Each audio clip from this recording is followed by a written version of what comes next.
Hi everyone, David here. Welcome back to the channel. Thanks for coming back for another video, or welcome if it's your first one. Thanks for joining us. Are you doing okay? I think I'm doing okay. It's getting a little bit dark now. I'm really tired because of today's video.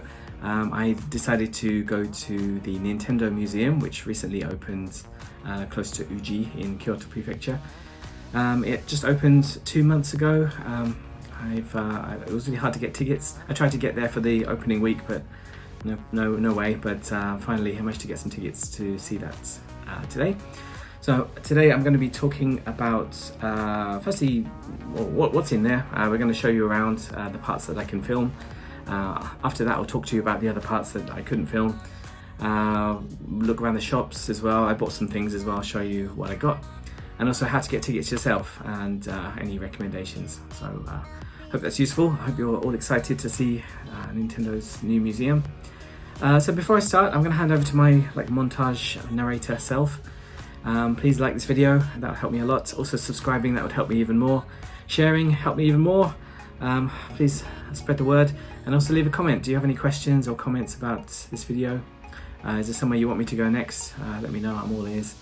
I don't have a huge wallet, but I'll give it a try if I can manage it.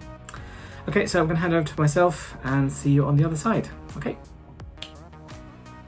Right, so let's start things off at Kintetsu Ogura Station, which is about 4 stops away from Tambabashi Station. I'll talk about that later. And I'm here to see the Nintendo Museum. Nice big poster there. There's also a limited express model train you can go inside. I'm not sure why. It's quite a nice area. There's a few little restaurants around here. Pikachu vending machine. There's also a big sushi restaurant just by the main road. And about 5 minutes walk away you can finally see the Nintendo Museum. And there's the bus stop in front of it, I think. So once you get checked and you go through the gates, you can get your special ticket with your face on it, which you can set up through the website. And here we are inside the Nintendo Museum. There's a nice little photo spot here. And you can just kind of enjoy the outside area. Take a bit of a rest. It's a little bit cold, and you can see the 3 big buildings here, number 1 and 3. Number 2 is kind of in the middle somewhere. So let's take a look. So yeah, number 1 has the museum, 2 is the shop, and the cafe and the Hanafuda workshop are in number 3. So let's go to number 3 first. Let's have some lunch at Hatena Burger. Hatena is like the question block, and they give you a menu. It's quite easy if you don't understand Japanese. It's all in English too. And I don't know why this is all blurry, but here's the cashier. You can go and pay for your order over there, but you place your order on your phone. You can get the Hatena burger set, which is a completely customized burger. You can choose all kinds of options on that. And here it is. I got the koro koro potatoes as well. I think that's a Zelda reference. The burger was a bit of a disaster really. I'll talk about that later too, but oh, look, what a mess. I decided to try some dessert to make things a bit better, but that didn't really help.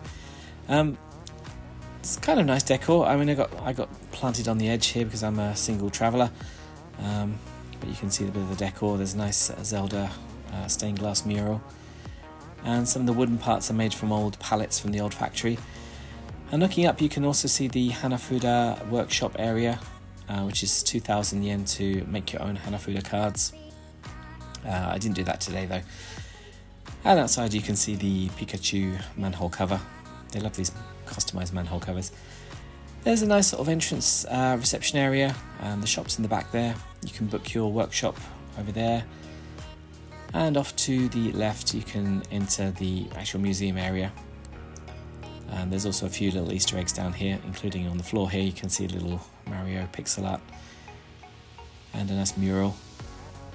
Now, I couldn't film inside the museum section, but you could go up and then go down again to the interactive exhibits. This large kind of round room is with the Hanafuda game in the middle of it. I'll come to that later again, and all the other ones kind of perched around the outside. Now, I tried you can tap your card to spend some of your play coins. You get 10 of these coins. You spent 4 on this shooting gallery game, which was very fun. You got a choice of using the old NES light gun or the Super Scope. I think everyone went for the light guns. I tried the Super Scope, but I couldn't work out how to hold it.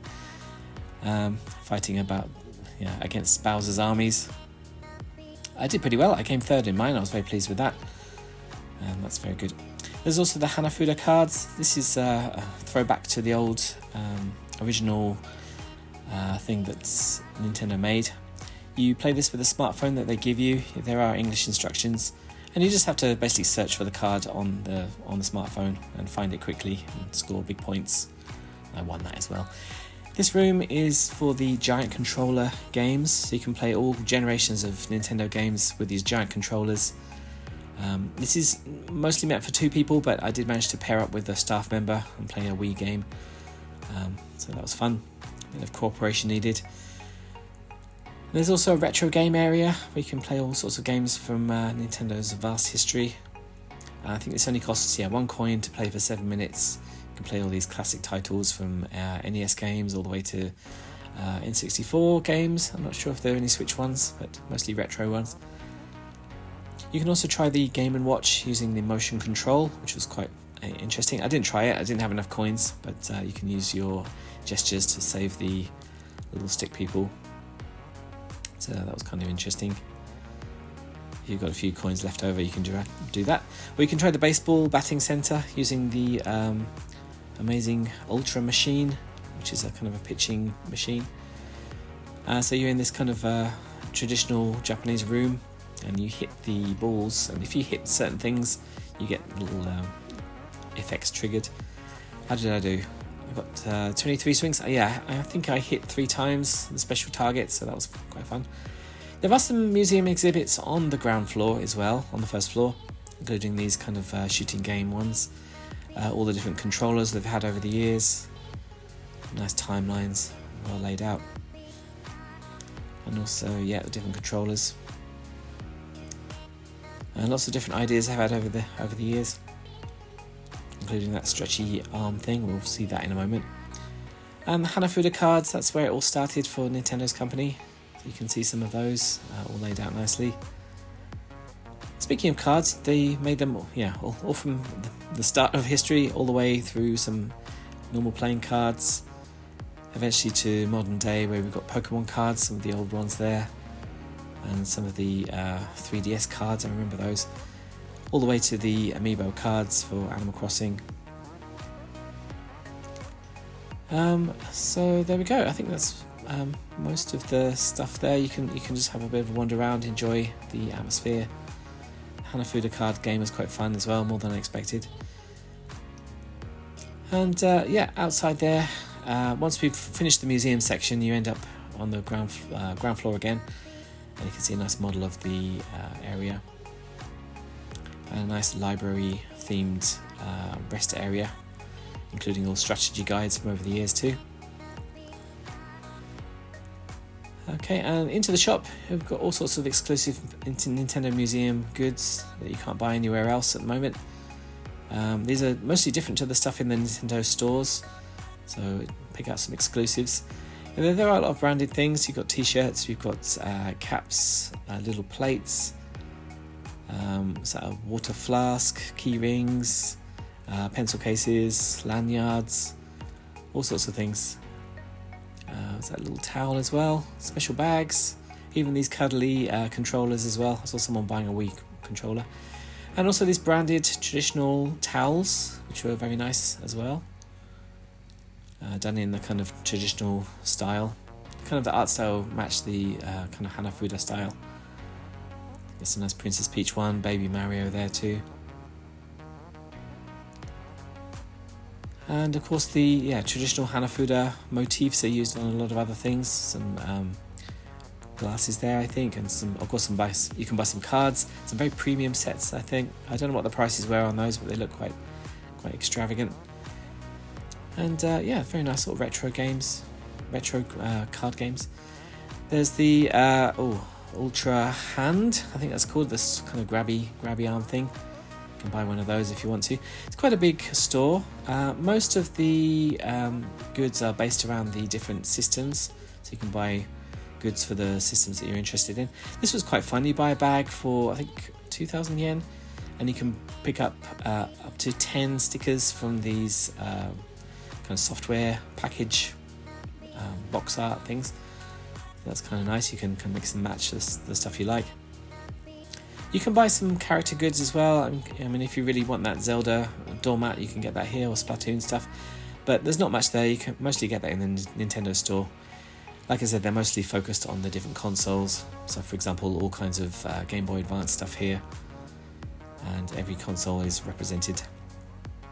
So that's pretty much everything. Had a nice walk around.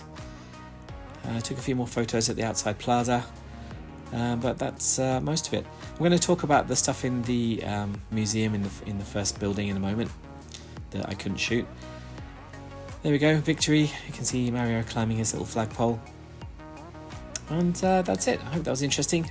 And I'm going to hand it back over to myself now. Okay, thanks for staying all the way to the end. I appreciate that. And well, it's not the end. I've got plenty of things to talk about still. So in that video, you saw the exhibits, the interactive exhibits, and the shop and the restaurant. I want to talk now about what was in the second floor of the museum. This is the part I couldn't film, so I just have to tell you about it. Basically, it's one huge room with a lot of kind of display cabinets, which will show every generation of Nintendo consoles and also the old toys they used to make, all the way from the original Hanafuda cards to what else did they have? There's kind of like interesting 60s games like Twister, and even like an automatic cleaning robot and things like that. Lots of interesting things, all before the digital age started. But of course, all that's there too. You've got all the generations, all the way from the NES all the way to Switch, and everything in between. You can see huge cabinets full of games and consoles as well. You can see all of those. You can even see the Virtual Boy, the kind of 3D Game Boy thing they did that was a bit of a flop. But you can actually see through and see one working for real, which I've never done before, which was really interesting.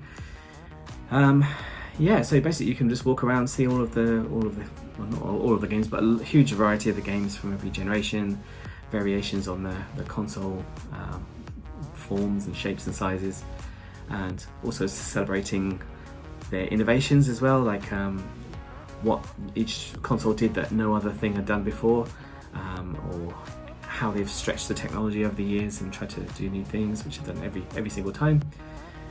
So really interesting. It's kind of inspiring about how great Nintendo have been over the years. I was feeling very nostalgic, and the first one I've ever played was, I think the kind of first video game I ever played was the NES. My sister Amanda, if she's watching, she enabled me to try the NES for the first time, which was original Super Mario game. And from then I was off to the races, and I think I played almost every other system at some point.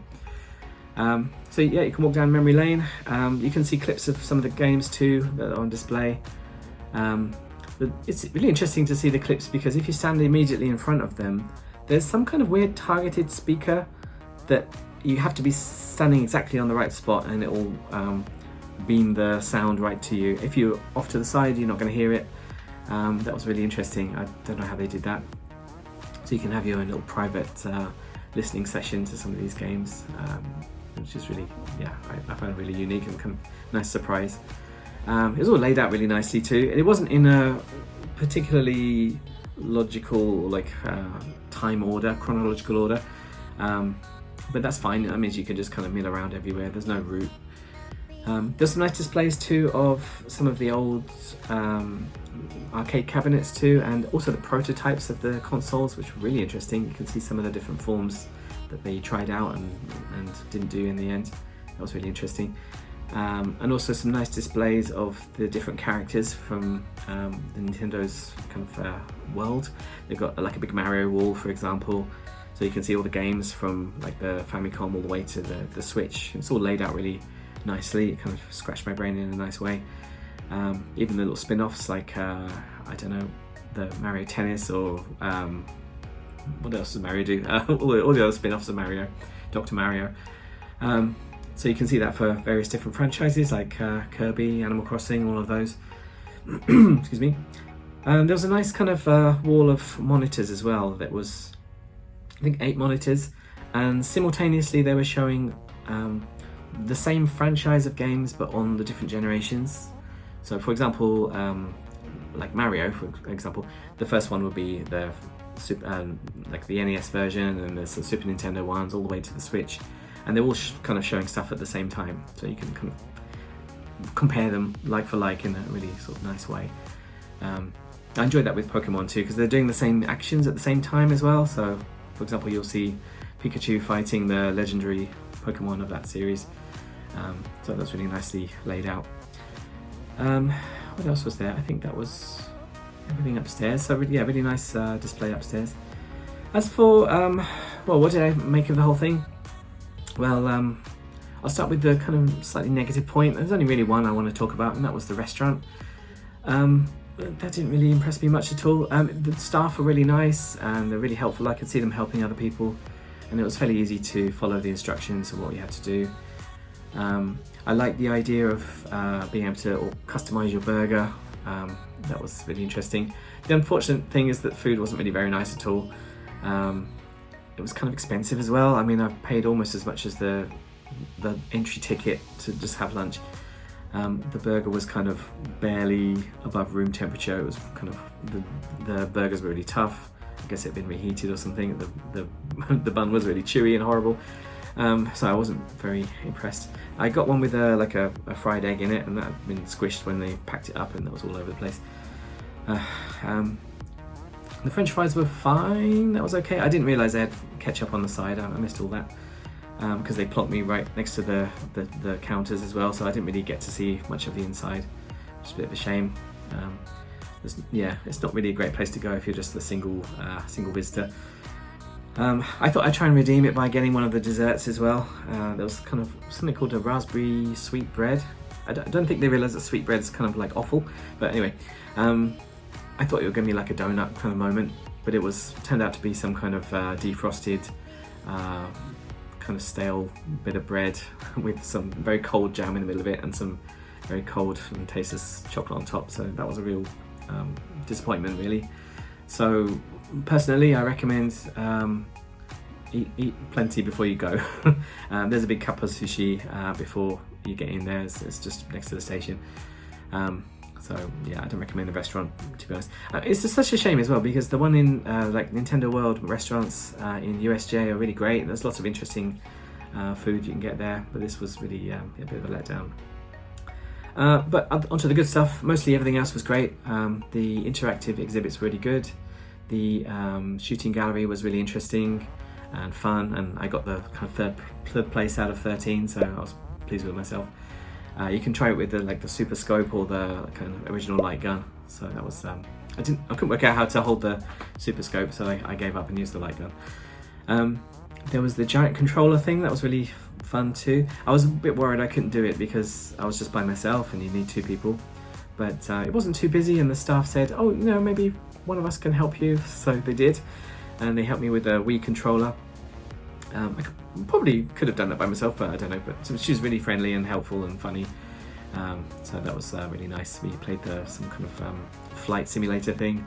I think we did a good job on that. Yeah, that was fun. In fact, I've got some photos of that, so I'll pop those here.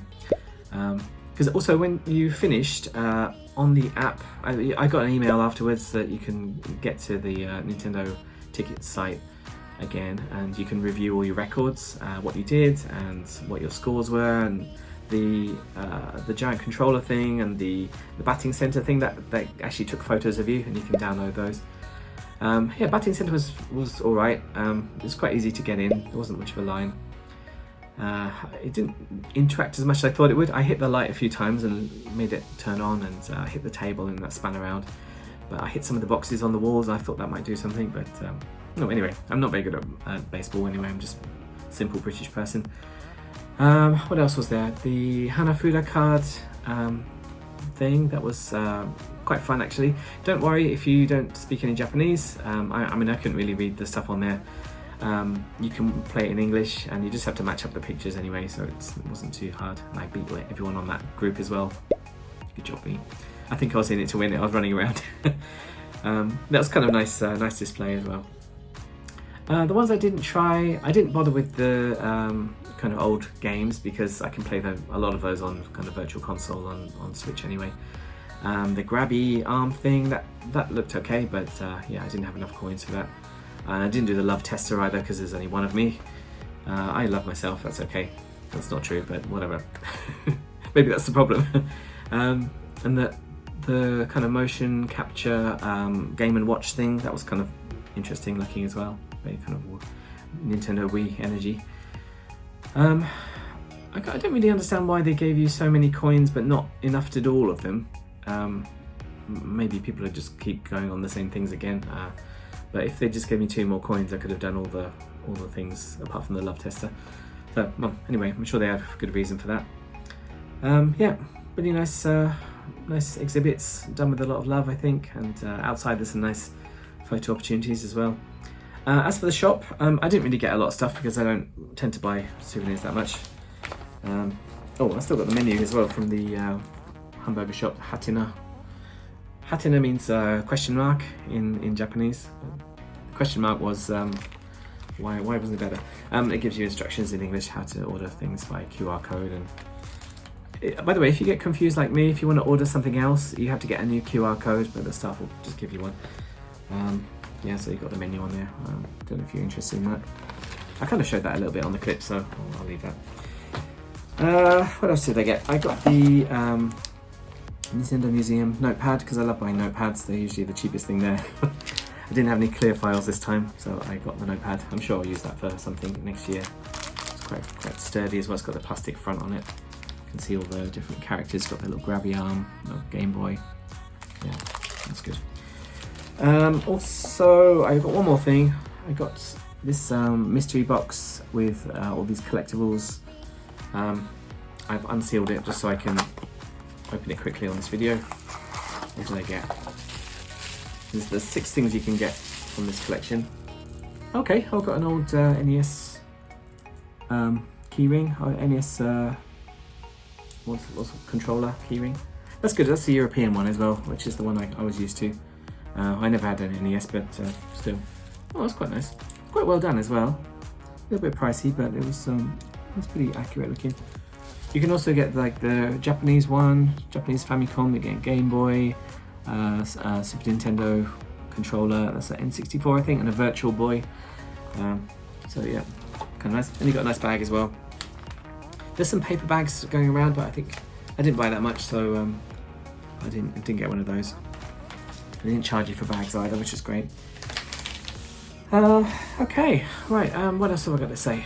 How to get tickets. That's really important.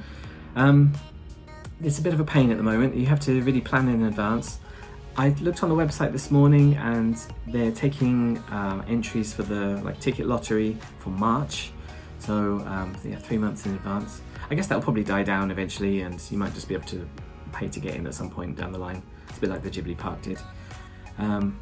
So plan in advance. I tried the ticket lottery to get in for October when it opens, but I couldn't get in. But I managed it for December. So yeah, there we go. Good luck. Hope it works out. Yeah, they cost 3,000 yen to get in, and yeah, I paid for that a while ago, so I didn't have to worry about it today. They give you a QR code as well. They're quite fussy about what you can do about transferring tickets, and just try to buy them for yourself. That makes more sense. So yeah, plan in advance. That's my advice for you. And you can just search the Nintendo Museum website, and you can do it through there. I don't know about payment. I think you can pay by credit card, so international people don't have to worry. Also, how do you get there? There's a few ways. I live in Osaka, so I changed trains at Kyobashi on the Loop Line and joined the Keihan Line. I love Keihan Line. It's really nice. The elegant saloon class is very nice. You can use that. Take that to Tambabashi station and change to the Kintetsu Line. Kintetsu Line will take you to Ogura Station, which is where the museum is, and it's about a 5-minute walk from there. It's very easy to get there. Alternatively, if you're not on the Loop Line, you can get there from Yoriobashi station, which is on the Midosuji Line. That's the end of the Keihan Line, so that'll take you through. And the Keihan Line goes all the way to Kyoto as well, so if you're staying in Kyoto, you can go from there instead. It's quite close to Kyoto, I think. Yeah, I think that's everything. There's also a bus that will take you right to the station, right to the museum. That passes through JR Uji and Keihan Uji stations, because the Uji city is very close nearby. Very close nearby, that's bad English. Very close. And I was thinking about taking an Uji video afterwards because it's a nice place to visit, but I was absolutely exhausted. So yeah, try to, if you want to do both in one day, it's doable, but either get an early ticket or a late ticket and spend your time in Uji. It might be nice to go there early and get some lunch and then go to the museum afterwards. I think from Uji station it only takes about 10 or 20 minutes by bus, so that'll be quite easy to travel. Okay, I think that's everything. Hope you enjoyed that, and please check out my other videos. I've done other videos like Ghibli Museum, Ghibli Park, Nintendo Store in Osaka, all sorts of things. And please like this video if you liked it, subscribe if you really liked it, because I do this kind of stuff all the time. Share this channel if you know anyone who loves Nintendo and they're going to Japan soon. Try not to burp. And leave a comment as well. What did you like about the museum? Have you been there? Would you like to go there? Do you have any questions? That's good. And what was the first console you played for Nintendo? Let me know. I just want to chat with someone. I'm so lonely. Okay, thank you for watching all the way to the end. I know I've been chatting away, but I'll see you again in another video. Take care. See you. Bye bye.